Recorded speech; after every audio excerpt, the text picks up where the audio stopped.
Bueno, como les anticipaba, los temas que íbamos a abordar, invitamos a un querido psicólogo de nuestro medio, psicoanalista José María Borge. ¿Cómo estás, José María? Muy bien. Muy agradecido por la invitación. Ya hemos tenido una ocasión de presentarnos a otro tema y hoy, bueno... Pero hoy un tema que poco se habla, ¿no? Poco se habla y que a todos nos atraviesa en algún momento de nuestra vida. ¿Hay alguna manera de superar los duelos? La muerte del cónyuge a lo mejor se da primero cuando sentimos ese vacío, esa soledad, y después la desaparición física de muchos de nuestros amigos de toda la vida y vamos sintiéndonos en soledad, en esa soledad no deseada de la que tanto hablamos. Sí, es cierto que es un tema que tiene mucha actualidad, sobre todo por este contexto en el cual vivimos una época en la cual no tenemos tanto tiempo para detenernos a reflexionar, a analizar, a elaborar estas pérdidas que son partes de la vida, como bien decías. Las pérdidas propias, las pérdidas también de otros, los seres queridos, del trabajo, de todo lo que el universo que hemos investido, que hemos cubierto de interés y le hemos dado tanta relevancia y como parte de nuestra identidad también. Seguro. No solo las personas, como decía, las parejas, los amigos, sino también la imposibilidad de continuar con una vida que hasta ese momento se sostenía. Y digo que es de actualidad porque si bien en la cuestión del duelo está muy asociado a la cuestión más vinculada a una problemática, en realidad es parte de la vida y actualmente vivimos un momento en donde tenemos dificultades para asumir que la vida tiene estas pérdidas. Hay todo un contexto que nos conduce a velar, cubrir, hacer como que nada pasó, seguir para adelante, pensar en positivo. Son mensajes muy de época. El psicoanálisis nos enseña que no tenemos que ubicar ni una patología, ni tampoco, bueno, pensar que lo más saludable sería permanecer largo tiempo en un duelo. Es decir, hablamos de un duelo, digamos así, entre comillas, esperable, normal, y un duelo patológico. Claro, el duelo patológico es el que se extiende indefinidamente, ¿no? Porque a veces hay personas que me dicen, estoy depresiva.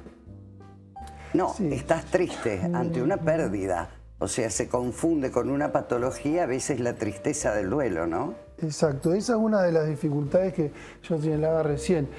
Frente a una pérdida, el repliegue sobre sí mismo, la pérdida de interés respecto de lo que circunda, aun cuando haya buenos consejos, buenas orientaciones, tenés que volver a salir, hay otras personas que también son importantes, bueno, no alcanzan esos consejos y la persona todo su interés recae, decía Freud, sobre el yo, es decir, está ocupado elaborando esa pérdida.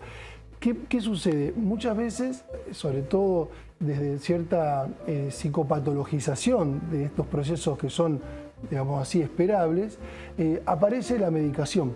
Una medicación, un diagnóstico de depresión y una continuidad de un psicofármaco que puede suceder que perdure en el tiempo e impida el trabajo del duelo. Por lo tanto, haces bien en señalar esto, que una cosa es la angustia inherente a una pérdida y que además es una respuesta saludable, claro, que es acorde a un contexto y que bajo ningún punto hay que medicar inmediatamente. O sea, se decía al menos en un tiempo que un duelo puede llevar incluso hasta 2 años de superar el tema de la muerte, es lo que al menos yo escuché alguna vez. Pero cuando esto persiste en el tiempo, ¿qué manera hay desde la psicología, desde el psicoanálisis, para poder frenar ese deterioro, ¿no?, que vamos teniendo precisamente por un duelo indefinido? Sí, los tiempos vuelvo a decir, yo me sitúo desde el psicoanálisis, los tiempos son subjetivos. Es decir, uno puede suponer que un duelo no debe extenderse más de un año, más de 2 años. Ya hablamos de ahí que quizás hay algo que hace ruido, que hay una dificultad para elaborar esta pérdida y que quizás requiere un acompañamiento, por ejemplo, en un psicoanálisis o a veces también en algún cuadro, alguna atención por parte de la psiquiatría o alguna otra propuesta terapéutica.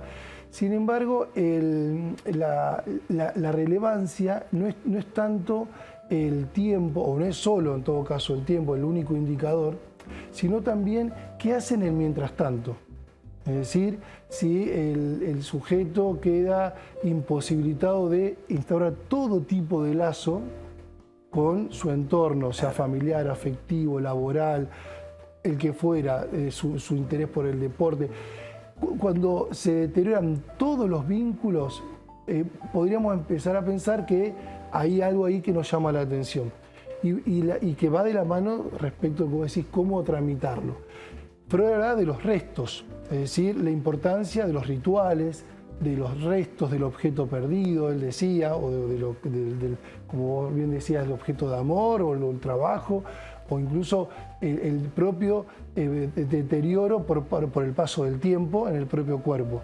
¿Qué es lo que queda de esta pérdida? Me interesa, ¿qué puede, entre comillas, sanar o acompañar esta elaboración? Es lo que queda de eso perdido, que obviamente no se recupera, pero sí quedan marcas. Y eso muchas veces... Está bien decir que nos vamos a otro plano, pero la existencia persiste, queda. Persisten estos rasgos. Si persiste la existencia de manera total, estamos hablando de un duelo detenido. Si hablamos de una negación de esa pérdida, es decir, no persiste nada, también nos llama la atención. Claro. Que no aparezca un recuerdo, una angustia vinculada a una foto o un elemento que permita de alguna forma rememorar aquello perdido. Entonces, este resto nos va a permitir, aunque a veces aparece la angustia, de alguna manera decir qué es lo que queda en mí de aquello que perdí. Claro. Ahora, hay otra cosa que son nuestras propias muertes, ¿no? Vos lo mencionás, escribiste un libro hace poco. Escribí hace un par de años, en realidad es la publicación de mi tesis de maestría, en el que me refiero específicamente a un tema vinculado a la existencia y a las políticas de salud mental. ¿Por qué me interesaba este tema? Y a colación de lo que vos estás hoy convocando a hablar, tiene que ver con cómo empezar a no quedar tan engañado respecto del ideal de salud mental.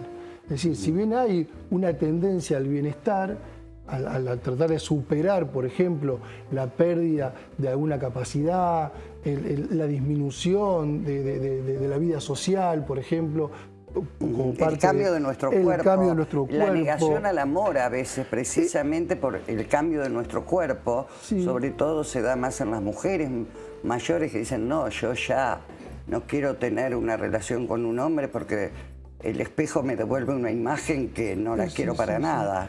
Eso nos orienta o revela que la relación con el cuerpo siempre es difícil.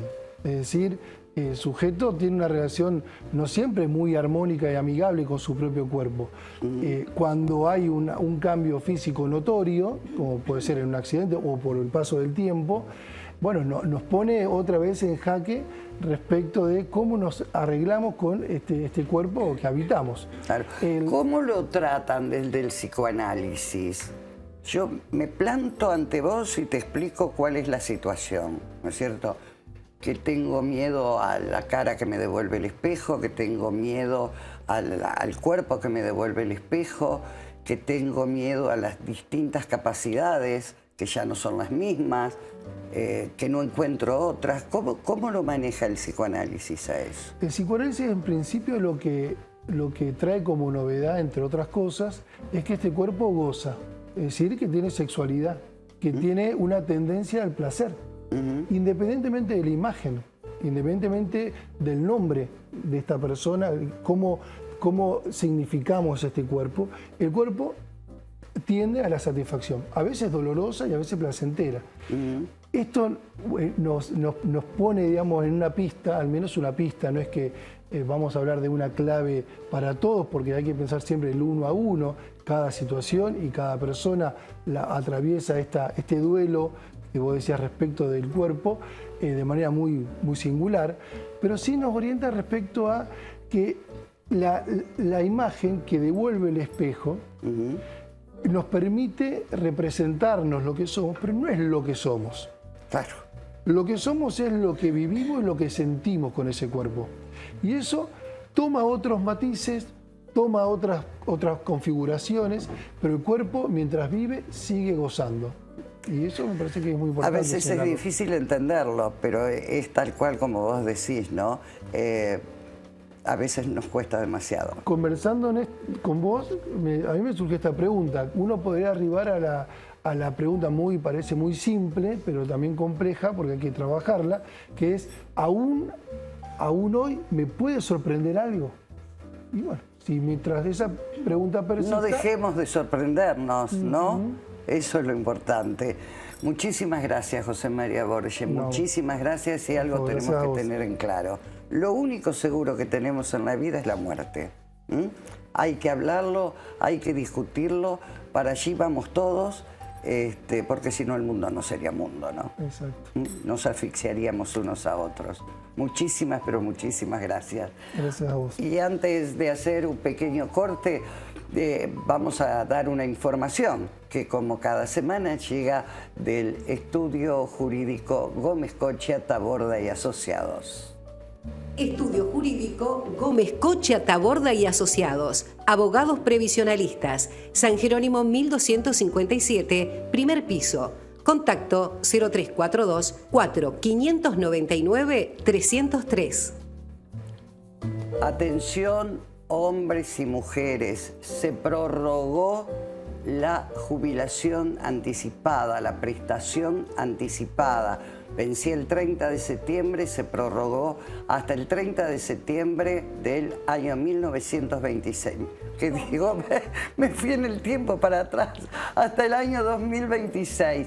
Así que, por favor, consulten siempre con un abogado previsionalista de confianza si es que ustedes no tienen la edad para jubilarse, pero atención, para acceder a esta jubilación o prestación anticipada, tienen que cumplir con los 30 años de aporte. Pudieron haberlos tenido también acogiéndose a alguna de las moratorias que estuvieron vigentes. 30 años de aporte cumplidos, menos edad que la edad jubilatoria, van a cobrar un porcentaje, lógicamente, hasta tener los años que exige la ley. 60 las mujeres, 65 los hombres.